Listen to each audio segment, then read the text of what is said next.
بسم اللہ الرحمن الرحیم۔ السلام علیکم۔ آپ ہماری ویڈیو کو لائک کر دیا کریں اور ساتھ ہی ہمارے چینل کو سبسکرائب بھی کر دیں اور ہر نئی نوٹیفیکیشن کے لیے بیل آئیکن کو بھی دبا دیں۔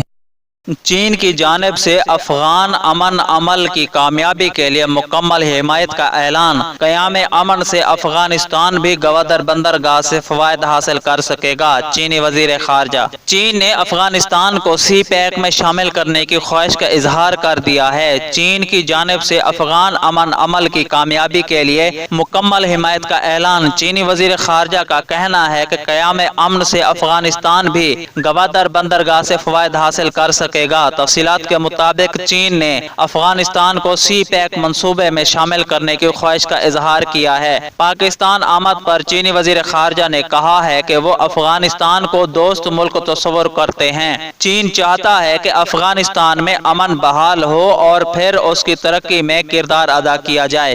چین افغانستان کو سی پیک میں شامل کر کے اس کی معاشی حالت بہتر کرنے کا خواہاں ہے۔ دوسری جانب ہفتے کے روز پاکستان، چین اور افغانستان کے سہ ملکی مذاکرات ہوئے، جس میں پاک افغان وزیر خارجہ نے انسداد دہشت گردی کے لیے مشترکہ کاوشیں جاری رکھنے پر اتفاق کیا ہے۔ تینوں وزیر خارجہ کا افغانستان کے مسئلے کے جلد پرامن حل کی امید کا اظہار کیا ہے۔ وزیر خارجہ نے رابطہ سازی، سیکیورٹی اور انسداد دہشت گردی میں تعاون کے فروغ پر اتفاق کیا۔ پاکستان اور چین نے افغانستان میں قیام امن کے لیے افغان قیادت کی سربراہی میں کاوشوں کی حمایت کا عندیہ دیا ہے۔ وزیر خارجہ شاہ محمود قریشی نے کہا ہے کہ آئندہ سہ ملکی مذاکرات بیجنگ میں کروانے پر اتفاق ہوا ہے۔ تینوں وزیر خارجہ نے مشترکہ پریس کانفرنس بھی کی۔ اس سے قبل پاکستان اور چین کے وزیر خارجہ کے درمیان وفود کی سطح پر مذاکرات ہوئے۔ چینی وفد کی قیادت چینی وزیر خارجہ نے کی، جبکہ پاکستانی وفد کی قیادت وزیر خارجہ شاہ محمود قریشی نے کی۔ مذاکرات میں دو طرفہ تعلقات، سیکیورٹی اور اقتصادی تعاون اور پاک چین اقتصادی راہداری سمیت باہمی دلچسپی کے اہم امور پر تبادلہ خیال کیا گیا۔